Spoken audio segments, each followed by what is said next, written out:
और आइए खबरों में आगे बढ़ते हैं। महाराष्ट्र के कोल्हापुर में एक तेंदुए ने पुलिस वाले पर हमला कर दिया। इसके बाद उसने होटल के एक कर्मचारी पर भी अटैक कर उसे घायल कर दिया।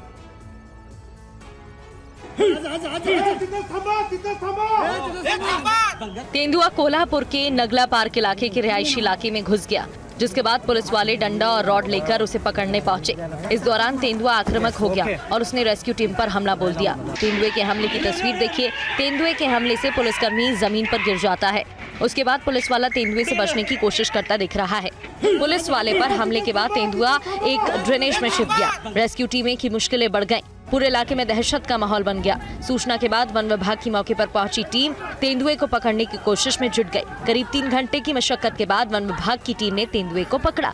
तेंदुए को पकड़ने का वीडियो देखिए। काफी मशक्कत के बाद जब तेंदुआ दिखा तो 7 से 8 पुलिस वालों ने उसके ऊपर पहले नेट डाला, उसको काबू करने की कोशिश की। वीडियो में देखिए, नेट में फंसने के बाद काफी देर तक उसमें निकलने की जोर लगाता रहा तेंदुआ, लेकिन पुलिस वालों ने उसको काबू में लिया। फिर उसके बाद वन विभाग की टीम तेंदुए को वहां से ले गई। और राजस्थान के जोधपुर में सुनी गई धमाके की आवाज से रहस्य उठ गया। फाइटर जेट की सुपरसोनिक उड़ान से सोनिक बूम बना, जिसकी वजह से वेव्स ऑपरेट हुई और उसके बाद कंपन हुआ। रिपोर्ट आपको दिखाते हैं।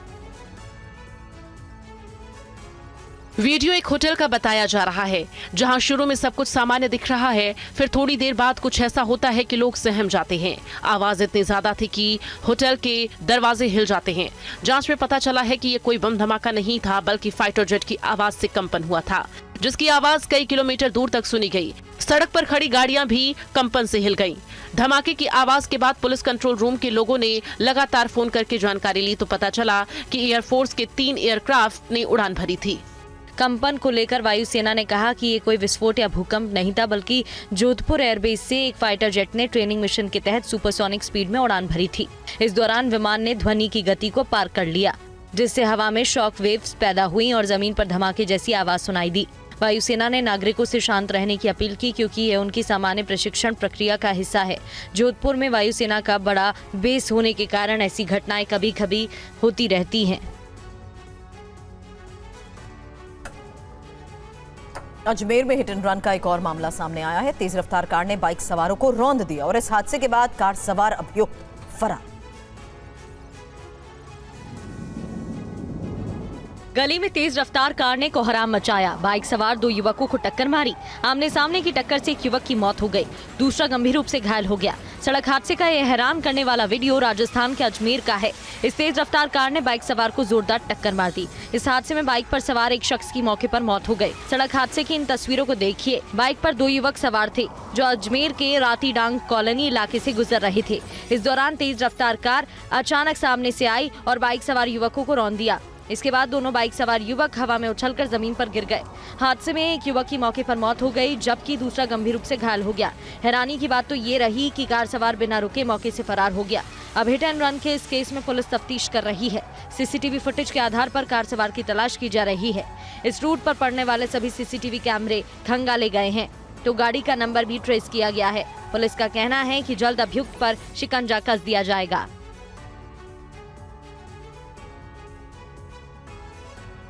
और राजकोट में 150 किलोमीटर की रफ्तार से BMW कार ने जोरदार टक्कर मारी। इस हादसे में स्कूटी सवार ने मौके पर ही दम तोड़ दिया। इस हादसे की तस्वीरें विचलित कर देने वाली। 150 किलोमीटर की रफ्तार, BMW कार ने मारी टक्कर, 1.5 किलोमीटर तक घसीटा, बाइक सवार की दर्दनाक मौत। तस्वीरें गुजरात के राजकोट की हैं। BMW कार ने स्कूटी सवार को जोरदार टक्कर मार दी। ये तस्वीरें दिल दहलाने वाली हैं। ऐसा लग रहा है जैसे कोई फिल्मी सीन हो। स्कूटी सवार शख्स राजकोट के क्रिस्टल मॉल के पास यू टर्न लेने की कोशिश करता है। जैसे ही वो आगे बढ़ता है, तभी काले रंग की BMW कार ने इस युवक को रौंद दिया। 150 की स्पीड से स्कूटी में टक्कर मारी गई और फिर ये कार स्कूटी को घसीटते हुए ले गई। इसके बाद सूचना मिलते ही एम्बुलेंस मौके पर पहुंची, लेकिन मेडिकल टीम ने युवक को मृत घोषित कर दिया। इस हादसे की तस्वीरें दिल दहलाने वाली हैं। देखिए कैसे BMW कार आई और 150 की स्पीड से कार सवार ने बाइक को टक्कर मारी। इस हादसे में स्कूटी सवार की मौके पर मौत हो गई। टक्कर इतनी भयानक थी कि कार और स्कूटी का पूरा हिस्सा बुरी तरह से डैमेज हुआ। उधर घटना के बाद कार चला रहे आत्मन पटेल ने खुद थाने पहुंचकर मामले की जानकारी दी और पुलिस के सामने सरेंडर कर दिया। तफ्तीश में जुटी पुलिस ने इस मामले की सीसीटीवी फुटेज खंगाली और पूरे हादसे की बारीकी से जांच शुरू कर दी। और बात मध्य प्रदेश के शाजापुर की, जहां केलों से भरा ट्रक अचानक सड़क पर पलट गया। इस सड़क हादसे में एक छात्रा गंभीर रूप से घायल हो गई। रिपोर्ट देखिए।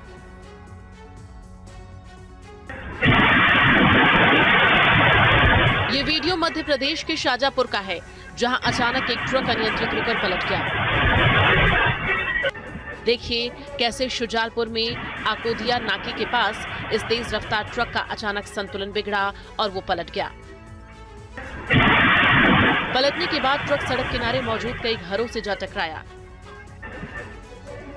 इस दौरान घर से मॉर्निंग वॉक के लिए निकल रही एक छात्रा ट्रक की चपेट में आ गई और वो भी गंभीर रूप से घायल हो गई, जिसे इलाज के लिए अस्पताल में भर्ती कराया गया है। ट्रक के अंदर केले लदे हुए थे, लेकिन सामान लोड होने के बाद भी ड्राइवर ने लापरवाही की, जिससे ये हादसा हो गया। फिलहाल पुलिस ने ट्रक चालक को हिरासत में ले लिया है। शुरुआती जांच में सामने आया है कि ओवरलोडिंग और तेज रफ्तार के कारण ट्रक का संतुलन बिगड़ा।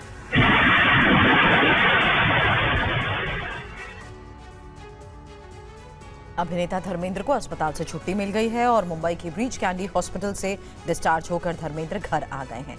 परिवार ने अब घर पर उनका इलाज कराने का फैसला लिया है। धर्मेंद्र की तबीयत खराब होने के बाद उन्हें ब्रीच कैंडी अस्पताल में भर्ती कराया गया था। उन्हें सांस लेने में तकलीफ हो रही थी, लेकिन अब तबीयत में सुधार होने के साथ ही उन्हें अस्पताल से छुट्टी मिल गई है। वो घर पहुंच गए हैं। तबीयत में सुधार होने के बाद उनके परिवार ने घर पर इलाज कराने का फैसला लिया है। अब घर पर ही उनका इलाज होगा। ब्रीच कैंडी में धर्मेंद्र का इलाज कर रहे डॉक्टर समदानी ने मीडिया से बात की। बताया कि धर्मेंद्र को सुबह करीब 7:30 बजे अस्पताल से छुट्टी दे दी गई। उनका इलाज घर पर ही होगा। श्री धर्मेंद्र जी आज सुबह 7:30 बजे ब्रीच कैंडी हॉस्पिटल से डिस्चार्ज हो चुके हैं। उनका ट्रीटमेंट और रिकवरी घर पे जारी रहेगा। धर्मेंद्र के अस्पताल से डिस्चार्ज होने के बाद उनके परिवार ने ऑफिशियल स्टेटमेंट जारी की। हम मीडिया और आम जनता से रिक्वेस्ट करते हैं कि वो आगे कोई भी अटकलबाजी ना करे और इस दौरान उनकी और उनके परिवार की प्राइवेसी का ध्यान रखा जाए। हम उनके जल्द स्वस्थ होने, अच्छे स्वास्थ्य और लंबी उम्र के लिए सभी के प्यार, प्रार्थनाओं और शुभकामनाओं के लिए आभारी हैं। प्लीज उनका सम्मान करें क्योंकि वो आपसे प्यार करते हैं।